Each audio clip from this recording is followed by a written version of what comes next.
আসসালামু আলাইকুম। আহ, আগামী 1 তারিখ থেকে মার্কেট শুরু হচ্ছে, আমাদের ঈদ পরবর্তী মার্কেট। আর আগামী 11 তারিখে বাজেট ঘোষণা হবে।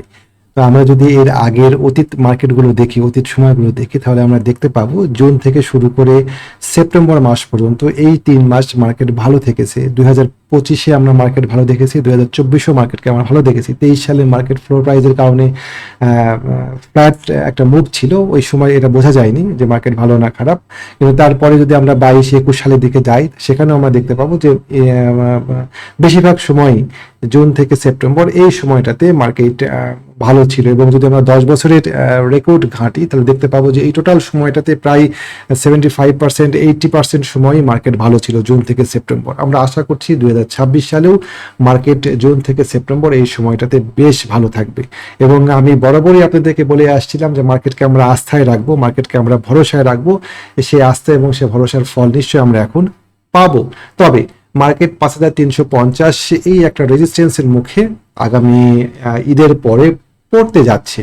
তো এই রেজিস্ট্যান্সটা ঈদের বাজেটের আগেই পার করে যাবে না বাজেটের পরে পার করবে, সেইটা আমরা দেখবো। বাজেটে ঘোষণার মার্কেট ওপেন হলে পারে যে এখানে সে মুভমেন্ট করে সে উপরের দিকে উঠবে, না একদম সরাসরি একদম উঠে উপরের দিকে যাবে, সেটা আমরা মার্কেটে না খুললে পরে বলতে পারছি না। দেখা যাক। এটা একটা দৃশ্যত একটা রেজিস্ট্যান্স 5350। এইখানে গত এপ্রিল মাসে একবার বাধা খেয়েছিল। তার আগে এখানে আমরা এপ্রিলে আমরা 2বার এখানে বাধাগ্রস্ত হতে দেখেছি। তার আগে আমরা মার্চে এখানে বাধাগ্রস্ত হতে দেখেছি। আসলে এইখানে একটা অতীতের রেজিস্ট্যান্স আছে এইখানে। কেমন, এই বিষয়গুলো আমাদেরকে খেয়াল রাখতে হবে মার্কেট যখন আমরা অ্যানালাইসিস করবো। তো এই জায়গাটা 5350 +-10-20 ধরে রাখেন, এটা পার করা খুব মানে অনায়াসে পার করতে পারবে এটা মনে হয় না। হয়তো এখানে বাজেটের আগে যে কয়েকদিন মার্কেট আমরা পাবো, সেখানে হয়তো মার্কেট এই জায়গাতে কিছুদিন ঝিমাতে পারে আর কি, সহজ বাংলায় বললে পারে। তো যাই হোক, আমরা মার্কেট নিয়ে বেশি অ্যানালাইসিস করবো না, মার্কেট নিয়ে আমরা বেশি টেনশন করবো না। মার্কেট ইনশাআল্লাহ ভালো হবে। তো আমরা শেয়ারের দিকে ফোকাস করি, আমাদের কাছে কোন শেয়ার আছে। এখন সবচাইতে বড় বিষয় হচ্ছে সঠিক শেয়ার বাছাই করা। আপনারা খেয়াল করে দেখবেন যে বিগত এই টোটাল সময়টাতে ব্যবসা হয়েছে মূলত শেয়ার বাছাই করার উপরে। আপনি সঠিক শেয়ারে যদি থাকতে পারেন এই সময়টাতে, তাহলে পরে আপনার ব্যবসা হয়েছে। যদি সঠিক শেয়ারে না থাকেন, তাহলে পরে ব্যবসা হয়নি। তো আমরা ঠিক সেরকমভাবে শেয়ার খুঁজবো এবং কোন শেয়ারগুলোর সামনে ভালো হতে পারে সেইটা আমরা দেখার চেষ্টা করব। তো আমি ঈদের ছুটির মধ্যে আর কি বসে থেকে শেয়ারগুলো দেখছিলাম। প্রত্যেকটা শেয়ার আমি একটা একটা করে দেখি যে শেয়ারগুলোকে কোনগুলো ভালো এবং কোনগুলো খারাপ ইত্যাদি ইত্যাদি। আমি খুব মানে হিমশিম খাচ্ছিলাম যে কোনটাকে থুয়ে কোনটাকে বাদ দিব। অনেকগুলো শেয়ার চলে আসছিল, প্রায় 35-36টা শেয়ার আমি বাছাই করেছিলাম। তো এতগুলো শেয়ার নিয়ে তো ট্রেডিং এ বসা যায় না। আর এতগুলো শেয়ার নিয়ে যদি আমি ভিডিও করতে যাই, তাহলে পরে ভিডিওর কলেবরে অনেক বড় হয়ে যাবে। আপনাদের কাছেও এটা খুব একটা স্বস্তিদায়ক হবে না, এত লম্বা একটা ভিডিও শোনা। আমি শেয়ার সংখ্যা কমাতে শুরু করলাম। কমাতে আমি 5 থেকে 6টা শেয়ার নিয়ে মূলত আজকে আলোচনা করব। অনেকগুলো ভালো ভালো শেয়ার আমাকে বাদ দিতে হয়েছে। জেড শেয়ারগুলোর মধ্যে অনেকগুলো শেয়ার পছন্দ হয়েছিল, জেড শেয়ারগুলো বাদ দিতে মাত্র একটা শেয়ার নিয়ে আসছি।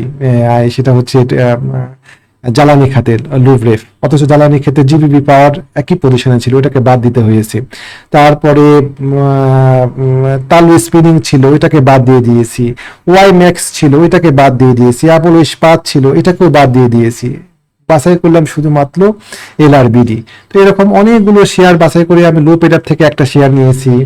তারপরে ইঞ্জিনিয়ারিং সেক্টর থেকে আমি মানে বাদ দিতে একটাতে নিয়ে আসতে পারিনি আর কি, ওখানে কয়েকটা শেয়ার হয়েছে।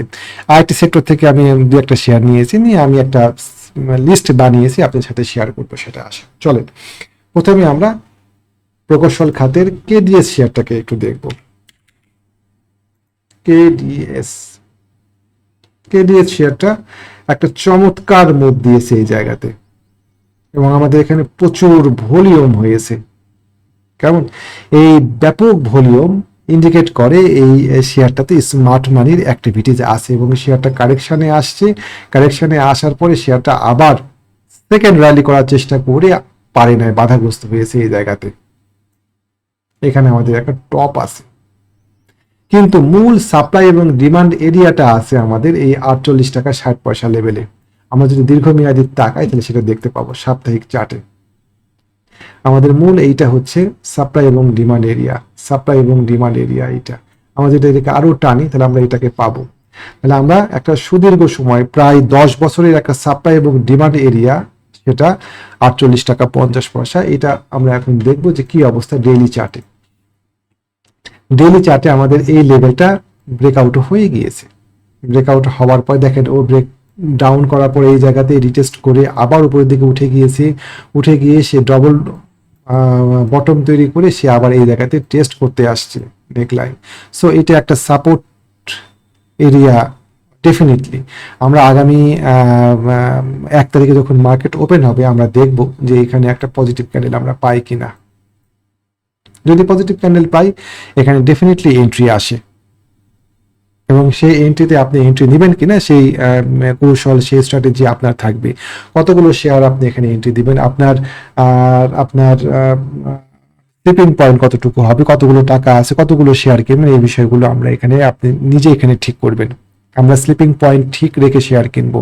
ডেফিনেটলি আমরা যদি 10 লক্ষ টাকা হাতে আছে, সব টাকা দিয়ে যদি আমরা একটা শেয়ার কিনি, দুইটা প্রবলেম হয়। নাম্বার 1 প্রবলেম হচ্ছে আমরা সর্বোচ্চ প্রফিটটুকু নিতে পারি না, আমরা খুব আতঙ্কের মধ্যে থাকি। আমাদের অতীত অভিজ্ঞতা এরকম আছে যে আমাদের শেয়ার কেনার পরে 1 টাকা 2 টাকা দাম বাড়ার পরে সেই শেয়ার আবার পড়ে গিয়ে লস করে দিয়েছে, আমরা লসে বিক্রি করে দিয়েছি। এরকম স্মৃতি আমাদের মাথার মধ্যে অনেকেরই আছে, বলতে গেলে প্রায় সবারই আছে।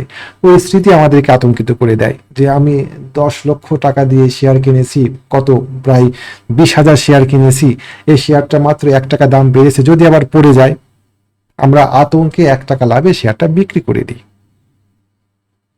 প্রিম্যাচুয়ার বিক্রি করি। অথচ আমরা যদি এখানে আমাদের একটা ফ্র্যাকশন টাকা দিয়ে কিনতাম, যদি আমরা এখানে 4,000 শেয়ার কিনতাম, 5,000 শেয়ার কিনতাম, আমরা কিন্তু 10 লক্ষ টাকা দিয়ে 20,000 শেয়ার কিনে 1 টাকা লাভে বিক্রি করে দিলাম, মাত্র 20,000 টাকা লাভ হলো। কিন্তু ধরেন আমরা এখানে 4,000 শেয়ার কিনলাম 2 লাখ টাকা দিয়ে, এই শেয়ারটা থেকে আমরা ইজিলি 5 টাকা প্রফিট বের করতে পারি। আমরা ওই একই পরিমাণ লাভ করলাম, কিন্তু টাকাতে ঝুঁকি নিলাম কম। এটা হচ্ছে স্লিপিং পয়েন্ট। আপনি স্লিপিং পয়েন্ট ঠিক রেখে শেয়ার কিনবেন, যে ঠিক আছে আমি এটুকু লস নিব, এটুকু লস গ্রহণযোগ্য, এটুকু লস আমি একসেপ্ট করব। তো এটা ডেফিনেটলি কোথায় স্টপ লস নেবেন, কতটুকু লস নেবেন। আমরা শেয়ার কেনার সময় লাভের হিসাব করি আগে, লাভের হিসাব না করে আমাদের লসের হিসাব করা উচিত। কোথায় আমাদের লস হতে পারে এই শেয়ারটা কিনলে পারে, তাহলে এবারে দেখবেন সব টাকা দিয়ে একটা শেয়ার কিনতে পারবেন না। সব টাকা দিয়ে শেয়ার কিনলে পারে আর একটা সমস্যা হয়, যদি কোনো কারণে শেয়ারটা মুভ না করে, পিছন দিকে যদি যাওয়া শুরু করে দেয়, যদি লস হতে থাকে আপনার, তাহলে স্টপ লস নিতে পারবেন না। কারণ 10 লক্ষ টাকা দিয়ে শেয়ার কিনেছেন, 10% নেমে গেলে পরে আপনার 1 লক্ষ টাকা নাই। আপনি চিন্তা করবেন যে 1 লক্ষ টাকা নাই হয়ে যাচ্ছে, অনেক টাকা লস হয়ে যাচ্ছে, একটু দাম বাড়লে পরে আমি বিক্রি করে দিব, কেনা দামের কাছাকাছি আসলে বিক্রি করে দিব। কেনা দামের আর কাছাকাছি আসে না, আপনাকে একদম লস করতে করতে 4 লাখ টাকা 5 লাখ টাকা লস করে দেয়। তো এই বিষয়গুলো অবশ্যই খেয়াল রাখবো। আমরা স্লিপিং পয়েন্ট ঠিক রেখে নির্দিষ্ট পরিমাণ শেয়ার কিনবো। আমরা এখানে রাতারাতি বড় খাওয়ার চেষ্টা করব না। এই ব্যবসা আজকে আছে, এই ব্যবসা 100 বছর পরেও থাকবে। আপনি থাকবেন না, আমি থাকবো না, কিন্তু ব্যবসা থাকবে। যদি টাকা হাতে থাকে বারবার ব্যবসা পাবো, যদি টাকাই ক্ষতিগ্রস্ত হয় তাহলে পরে এই ব্যবসা করার জন্য আমরা ডিমোটিভেটেড হয়ে যাব, ব্যবসা করতে ভালো লাগবে না আর। 10 লক্ষ টাকা থেকে 3 লক্ষ টাকা লস হয়ে গেলে পারে ওই লস কভার করা কঠিন। তো কেডিএস একটা সম্ভাবনাময় শেয়ার, এটা আমরা ডেফিনেটলি খেয়াল রাখবো। আমরা সেকেন্ড শেয়ারে যাব। কেডিএস নিয়ে চলেন সেকেন্ড শেয়ারে যাই। কাশেম ইন্ডাস্ট্রিজ। কাশেম ইন্ডাস্ট্রিজ আর একটা সম্ভাবনাময় শেয়ার, ইঞ্জিনিয়ারিং সেক্টর। শেয়ারটা মুভমেন্ট করার চেষ্টা করেছে, করে রেজিস্ট্যান্স এরিয়াতে বাধাগ্রস্ত হয়েছে। আমার এখানে একটা সুন্দর একটা পজিটিভ ক্যান্ডেল পেয়েছি, ভালো ভলিউম সহকারে, উপরে বাধাগ্রস্ত হয়েছে। বাধাটা হওয়ার পরে আমরা এখানে একটা ডজি দেখতে পেয়েছি। ওকে ফাইন, আমরা যদি শেয়ারটাকে 44 টাকার উপরে যদি পাই, ডেফিনেটলি আমরা কিনতে চেষ্টা করবো। আমাদের এখানে একটা ট্রায়াঙ্গেল ব্রেকআউট হয়েছে, অথবা শেয়ারটা যদি আমরা 42 টাকাতে পাই তবুও কিনবো কিনা বিবেচনা করে দেখবো, স্টপ লস সেট করে। ওকে, তো এটা একটা সম্ভাবনাময় শেয়ার হতে যাচ্ছে। তারপরে আমাদের নেক্সট শেয়ার হচ্ছে গোল্ডেন সান। গোল্ডেন সানের একটা ফাস্ট মুভ হয়েছে, টু ফাস্ট, অনেক দূর চলে গেছে, খুব দ্রুত যাওয়ার পরে এখানে অ্যাকুমুলেশন হচ্ছে। এই শেয়ারটা যদি পড়ে যাওয়ার থাকতো তাহলে পরে এতদিন পড়ে যেত, আমাদের এখানে সার্টেন মুভিং অ্যাভারেজের উপরে শক্ত সাপোর্ট নিয়ে আসে, ট্রায়াঙ্গেল প্যাটার্ন তৈরি করে আছে। শেয়ারটাতে 15 টাকা 50 পয়সা লেভেল একটা ঝামেলা আছে। এখানে দেখেন, আমি মুছে দিই, 15 টাকা 50 পয়সা লেভেলে বারবার এখানে একবার ও একবার পারেনি, এখানে একবার পারেনি, এইখানে উঠতে গিয়ে পারেনি ছুটির আগের দিন। তো সব কিছু মিলে 15 টাকা 50 পয়সা লেভেলটা একটা ঝামেলাপূর্ণ জায়গা। 15 টাকা 50 পয়সা পার করলে পারে এই শেয়ারটা নিয়ে আশা করি ইনশাআল্লাহ এই শেয়ারটা সম্ভাবনাময় একটা শেয়ার, ভালো হতে পারে। এই শেয়ারটা অনেক দূরে যাওয়ার জায়গা আছে এই শেয়ারটার, এটা টেকনিক্যালি পজিটিভ সিগন্যাল দিচ্ছে। 15 টাকা 50 পয়সা পার যদি করতে পারে শেয়ারটা নেওয়া যায়। টেকনিক্যালি এই শেয়ারটা সাউন্ড শেয়ার। উপরের দিকে টার্গেট কতটুকু এই শেয়ারটা, চলেন টার্গেট দেখি। টেকনিক্যালি টার্গেট এই শেয়ারটাতে, প্রথম টার্গেট শেয়ারটাতে ডেফিনেটলি 17 টাকা 80 পয়সা। পরের টার্গেট শেয়ারটাতে 20 টাকা। এটা হচ্ছে শেয়ারটা সম্ভাব্য নিকটবর্তী টার্গেট। আরো উপরে টার্গেট দেওয়া যায়, কিন্তু এগুলো অনেক দূর। মানে 15 টাকার একটা শেয়ার 20 টাকায় যাওয়া মানে অনেকখানি মুভমেন্ট করা, প্রায় 25% মতো একটা আপসাইড মুভমেন্ট দেওয়া, যাক ওটুকু। তারপর আমরা পরবর্তী টার্গেট ঠিক করব। এটা একটা সম্ভাবনাময় শেয়ার হতে পারে গোল্ডেন সান। বিবিএস কেবল, আপনারা বলবেন যে অনেক বেড়ে গিয়েছে এই শেয়ার আপনি দিচ্ছেন। হ্যাঁ, অনেক বেড়ে যাওয়া শেয়ারগুলোই বাড়ে ভাই। একটা শেয়ার পড়ে আছে খান ব্রাদার্স, সে শেয়ারটা কবে মুভমেন্টে আসবে সেটা সেই খান ব্রাদার্সের উপরই নির্ভর করছে। কিন্তু আমি বিবিএস কে বলে একটা মুভমেন্টে আসা শেয়ার, এই শেয়ারটা মুভমেন্টে আসে শুধুমাত্র এই দোষে আমরা এই শেয়ারটাকে দোষী করতে পারি না। আমরা এই শেয়ারটাকে এন্ট্রি দেওয়ার কৌশল খুঁজতে পারি। দেখেন এই শেয়ারটা চমৎকার। এই শেয়ারটা একটা সাপ্লাই এবং ডিমান্ড এরিয়া ছিল এই জায়গাতে, ও পার করেছে সাপ্তাহিক চার্ট, এটা পার করে রিটেস্ট করেছে। রিটেস্ট করার পরে মুভমেন্টে গিয়েছে শেয়ারটা। এখন চলে না, আমরা ডেইলি চার্টে যাই। ডেইলি চার্টে আমাদের এখানে একটা টপ আছে, এই যে এই টপ আছে। এই টপের এখানে সে একটা ডজি, একটা শুটিং স্টার, এগুলো রিভার্সাল ক্যান্ডেল, কেমন, এবং বেশ ভালো পরিমাণ ভলিউম নিয়ে এই ক্যান্ডেলগুলো আমাদেরকে কিছুটা কিছুটা মানে চিন্তিত করে তুলেছে। যে শেয়ারটা, এই শেয়ারটা কিন্তু আমাদের পোর্টফোলিওতে আছে, যে শেয়ারটাকে রিভার্স করতে যাচ্ছে, এই শেয়ারটাকে আবার পড়ে যাচ্ছে, ইত্যাদি ইত্যাদি। এই শেয়ারটা এই সবগুলোকে বৃদ্ধাঙ্গুলি দেখে একটা সুন্দর পজিটিভ ক্যান্ডেল তৈরি করেছে। এটা সম্ভবত অনেকেই মনে করেছিলেন যে শেয়ারটা শেষ হয়ে যাচ্ছে এই দুটা ক্যান্ডেল দেখে, এই ভলিউম দেখে, কিন্তু এই মনে করাটাকে ভুল প্রমাণ করেছে। এই শেয়ারটা উপরের দিকে যাওয়ার আরো খানি স্পেস আছে। কতখানি স্পেসে চলেন দেখি আমরা। মোটামুটি ভাবে প্রাথমিক টার্গেট 28 টাকা ধরা যায়, পরের টার্গেট 36 টাকা ধরা যায়। দেখা যাক কতদূর নিয়ে যায় এই শেয়ারটা। আমরা এই শেয়ারটা শুধুমাত্র দাম বেড়ে গিয়েছে এটা মনে করে এই শেয়ারটা থেকে দূরে থাকবো না, বরং যে শেয়ারগুলো পড়ে আছে, যে শেয়ারগুলো দাম বাড়ছে না খান ব্রাদার্সের মতো, বা খুঁজতে পারে আরো অনেক শেয়ার পাওয়া যায়, ব্যাট বিসির মতো যে শেয়ারগুলো পড়ে আছে সেই শেয়ারগুলো বরং ঝুঁকিপূর্ণ, আরো নিচের দিকে নেমে যেতে পারে। ব্যাট বিসি নিয়ে একটা খারাপ খবর শুনলাম, প্রায় 30 বিলিয়ন মার্কিন ডলারের একটা ঝামেলার মধ্যে শেয়ারটা পড়তে যাচ্ছে। যারা নিউজটা ফলো করেননি, ওই যে অর্পিত সম্পত্তি আইনের ঝামেলায় ওরা পড়তে যাচ্ছে 30 বিলিয়ন মার্কিন ডলার। বিশাল ব্যাপার।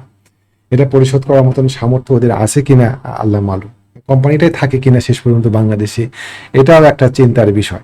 যাই হোক, যদি মীমাংসা না করতে পারে, যদি মীমাংসা হয়ে যায় সেটা তো আলাদা বিষয়। তো বরং এই ধরনের শেয়ারগুলোই ভালো।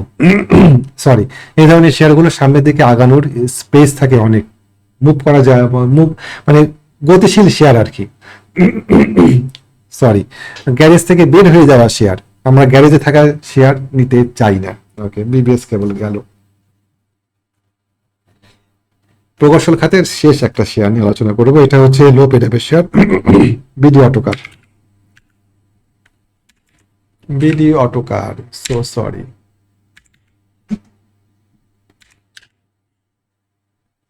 BD Autocar. বিডি অটোকার শেয়ারটা সাপ্তাহিক চার্টে দেখেন অনেকখানি, অনেক লম্বা একটা মুভ দিয়ে আসছে। এখানে একটা সাপ্লাই এবং ডিমান্ড এরিয়া ছিল 175 লেভেলে, এটাকে সে পার করে আসছে, পার করে আসার পরে সে এখন এই জায়গাতে অ্যাকুমুলেট করছে। চলেন দেখি, এখানে অ্যাকুমুলেট করছে। আমাদের এখানে আরএসআই হিডেন ডাইভারজেন্স আমরা দেখতে পাচ্ছি। আরএসআই হিডেন ডাইভারজেন্স একটা চমৎকার টুল। তো সবকিছু মিলাই এই শেয়ারটাতে আমরা এখানে এন্ট্রি দিতে পারি।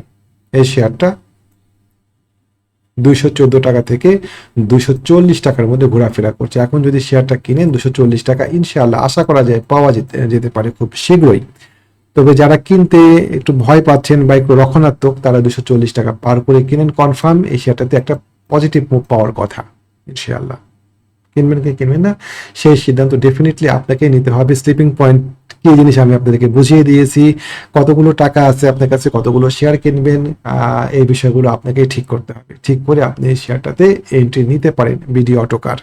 তো আমরা প্রকৌশল খাতের 5টা শেয়ার নিয়ে আলোচনা করলাম, আরও শেয়ার ছিল প্রকৌশল খাতের, আমি এটা সব বাদ দিয়ে দিয়েছি। এত শেয়ার নিলে পরে আপনারাও বিভ্রান্ত হবে। আমরা এরপরে আইটি খাতে যাব, চলেন।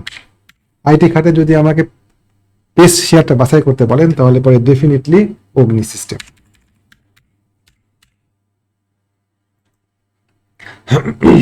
অগ্নি সিস্টেম আমরা এখানে চমৎকার ভাবে শেয়ারটাকে উপরের দিকে উঠতে দেখছি। আমাদের এখানে সাপ্তাহিক চার্টে একটা সাপ্লাই এবং ডিমান্ড এরিয়া সে পার করে গিয়েছে, অনেক লম্বা একটা পথ কিন্তু সে পার করেছে। কেমন পার করার পরে এখানে আমরা দেখেন অনেকগুলো অ্যাকুমুলেশন দেখতে পেয়েছি। এখানে আমাদের একটা ইনসাইড বার দেখেছি, ইনসাইড বার ব্রেকআউট হয়েছে। আমাদের এখানে আবার একটা ডবল ইনসাইড বার হয়েছে। যদি এটা ব্রেক করতে পারে, এটা গন্তব্য অনেকখানি উপরে তোলা যায়, মোটামুটি ভাবে 32 টাকা এরকম রেটে আমরা অগ্নি সিস্টেমকে তুলতে পারি। আইটি সেক্টরের প্রাণ ভ্রমরা হচ্ছে ড্যাফোডিল কম্পিউটার। ড্যাফোডিল যে আচরণ করছে, টোটাল আইটি সেক্টর সে আচরণই করছে। ব্যাপক মাত্রায় পড়ে গিয়েছিল ড্যাফোডিল এবং টোটাল আইটি সেক্টরই পড়ে গিয়েছিল ফার্স্ট হাফে, ছুটির আগের দিন। ড্যাফোডিলও বাড়া শুরু করেছে, আইটি সেক্টর সবগুলো শেয়ার বাড়া শুরু করেছে। যাই হোক, ড্যাফোডিল আমাদের লিস্টে নাই। ড্যাফোডিল আমরা রমজান মাসের আগে, রমজানের ঈদের আগে আমাদের গিফট আইটেম ছিল ড্যাফোডিল। যারা কিনতে পেরেছিলেন তারা ডেফিনেটলি অনেক লাভ করেছেন এই শেয়ারটাতে। তো আমরা অগ্নিতে ফেরত যাই, অগ্নি সিস্টেম দিল্লিতে যাই। অগ্নি সিস্টেম এই শেয়ারটা সুন্দর, উপরের দিকে ওঠার অনেকখানি স্পেস আছে। আমাদের এখানে একটা সাপ্লাই ডিমান্ড এরিয়া পার করে নিয়ে গিয়েছে। এই শেয়ারটাতে আপনারা এন্ট্রি দিবেন কি দিবেন না সেটা আপনারা ঠিক করে নেবেন। যদি সেকেন্ড শেয়ার বাছাই করতে পারেন তাহলে পরে ইজিএন, এটা আমাদের সেকেন্ড চয়েস। ইজিএন আমাদের এখানে একটা সাপ্লাই মুখে পড়েছে শেয়ারটা, এখানে একটা সাপ্লাই, এখানে একটা সাপ্লাই। তো এই সাপ্লাইটা যদি পার করার চেষ্টা করেছে কতদিন, আগামী দিন যদি একটা পজিটিভ ক্যান্ডেল দিতে পারে তাহলে পরে আমাদের টার্গেট এখানে 30 টাকা। 5 টাকার একটা গ্যাপ, প্রায় 15% একটা গ্যাপ আছে এই শেয়ারটাতে।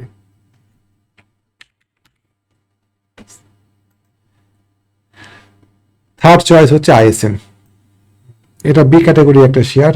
এই শেয়ারটা 75 টাকা যাওয়া পর্যন্ত স্পেস খুব সহসায় দেওয়া যায়, এখন চলে 62 টাকা। তো আইটি সেক্টর থেকে আমরা 3টা শেয়ার বাছাই করলাম, যে কোনো একটা শেয়ার চয়েস করতে পারেন। চয়েস আপনাকেই করতে হবে, আমি শুধুমাত্র শেয়ারগুলো আপনাদের সামনে উপস্থাপন করছি যে শেয়ারগুলো ভালো, এই শেয়ারগুলো ভালো হতে পারে, এই শেয়ারগুলো টেকনিক্যালি ভালো পজিশনে আছে। শেষ বিষয়ে এন্ট্রি নেবেন আপনি, পজিশন সাইজ ঠিক করবেন আপনি, ট্রেড প্ল্যান করবেন আপনি, স্টপ লস টেক প্রফিট এই জায়গাগুলো আপনাকে ঠিক করতে হবে।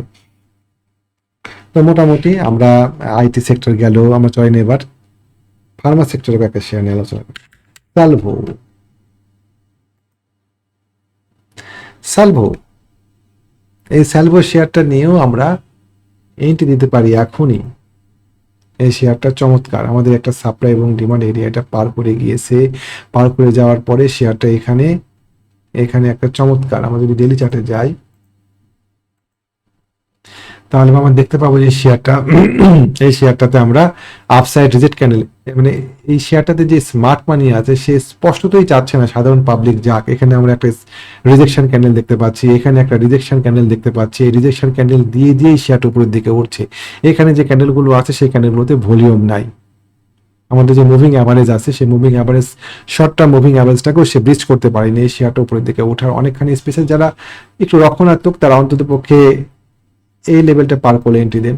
38 টাকা 80 পয়সা একটা সম্ভাবনাময় শেয়ার এটা। তো অনেকগুলো ইন্ডেক্স অ্যাগ্রো, এই শেয়ারটা নিয়ে একটু কথা বলা উচিত। ইন্ডেক্স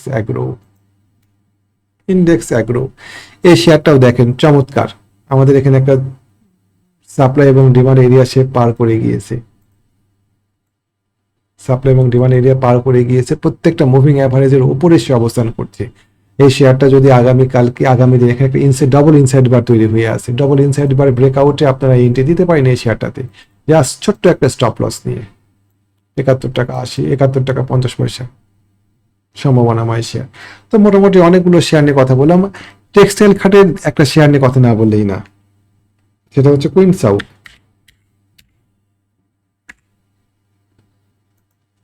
এই শেয়ারটার দিকে আমরা একটু খেয়াল রাখি। আমাদের এখানে সাপ্লাই এবং ডিমান্ড এরিয়া পার হয়ে গিয়েছে, এখানে আমাদের একটা ট্রায়াঙ্গেল অ্যাকুমুলেশন হয়েছে।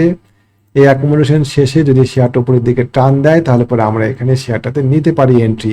13 টাকা 30 পয়সা পার করলে এই শেয়ারটাতে এন্ট্রি আসে। যাই হোক, আজকে আর শেয়ার নিয়ে আলোচনা না করি, অনেক বড় হয়ে যাচ্ছে ভিডিওর কলে বর, শেয়ার সংখ্যা বেড়ে যাচ্ছে, এত শেয়ার নিয়ে আলোচনা না করাই ভালো। তারপরেও মার্কেট যখন ওপেন হয় তখন ইনস্ট্যান্ট কিছু শেয়ার সামনে চলে আসে, সেই শেয়ারগুলো নিয়ে অ্যানালাইসিস দিতে পারি না বটে, কিন্তু সেই শেয়ারগুলো নিয়ে কাজ করতে হয়। হঠাৎ করে একটা শেয়ারে ভালো মুভ চলে আসলো, হঠাৎ করে একটা শেয়ার পজিটিভ একটা মুভ দিল, তখন সেই শেয়ারটাকে নিয়ে কাজ করা জরুরি হয়ে পড়ে, তখন আমরা সেই শেয়ারটাকে পিক করি। ওইগুলো নিয়ে ঠিক এই মুহূর্তে আলোচনা করা সম্ভব না, আমরা এখনো হয়তো বাছাই করি নাই। তো যাই হোক, আগামী দিন নতুন কোনো ভিডিও নিয়ে আপনাদের সামনে উপস্থিত হবো ইনশাআল্লাহ। আজকে পর্যন্তই থাকলো। আর আপনারা জানেন যে আমাদের একটা টেকনিক্যাল ট্রেনিং কোর্স শুরু হতে যাচ্ছে আগামী 1 তারিখ থেকে 9টা 15 মিনিটে। যারা সেই কোর্সে অংশগ্রহণ করতে চান, যারা ব্যবসাটাকে জেনে বুঝে শিখে করতে চান, তাদের জন্য এটা একটা ভালো সুযোগ আমি বলবো। এখানে আমরা ভলিউম নিয়ে, ক্যান্ডেল নিয়ে আলোচনা করব, আমরা এখানে মুভিং অ্যাভারেজ নিয়ে আলোচনা করব, আমরা এখানে সার্টেন ইন্ডিকেটরগুলো নিয়ে কাজ করব, আমরা আরএসআই নিয়ে কাজ করব, সিসিআই নিয়ে কাজ করব। এই ইন্ডিকেটরগুলোর ব্যবহার আমরা সঠিকভাবে করতে জানিই না। আমরা একটা গতানুগতিক একটা ধারণা নিয়ে থাকি ইন্ডিকেটরগুলো নিয়ে, কিন্তু এই ইন্ডিকেটরগুলো নিয়ে অনেক অনেক চমৎকার কাজ করা যায়। আমরা এই জিনিসগুলো দেখবো, আমরা সুইট স্পট দেখবো, আমরা দেখবো চার্টে কোথায় স্মার্ট মানি অপেক্ষা করছে, সেই জায়গাগুলো আমরা খুঁজে বের করবো ইনশাআল্লাহ, এবং এইভাবে আমরা ব্যবসাটাকে অনেক সহজ করে তুলবো ডেফিনেটলি, আল্লাহ যদি রহম করে। এর পাশাপাশি আমাদের একটা হোয়াটসঅ্যাপ গ্রুপ আছে, আমরা সকাল 9টা থেকে শুরু করে একদম দুপুর 2টা পর্যন্ত ট্রেড শেষ হওয়ার আগ পর্যন্ত লাইভ সাপোর্ট দিই, কোন শেয়ার কেনা যাবে, কোন শেয়ারটা হোল্ড করবো আমরা, কোন শেয়ার থেকে আমরা এই মুহূর্তে মুভ করার সম্ভাবনা নাই, এই বিষয়গুলো নিয়ে আমরা এখানে আলোচনা করি। যারা এই হোয়াটসঅ্যাপ গ্রুপে যুক্ত হতে চান বা যারা ট্রেনিং প্রোগ্রামে গ্রহণ করতে চান, তাদের জন্যই আমাদের হোয়াটসঅ্যাপ নাম্বারটা শেয়ার করছি, 019219311195। তো আজকে পর্যন্ত থাকলো, ভালো থাকবেন সবাই। আসসালামু আলাইকুম ওয়া রাহমাতুল্লাহ।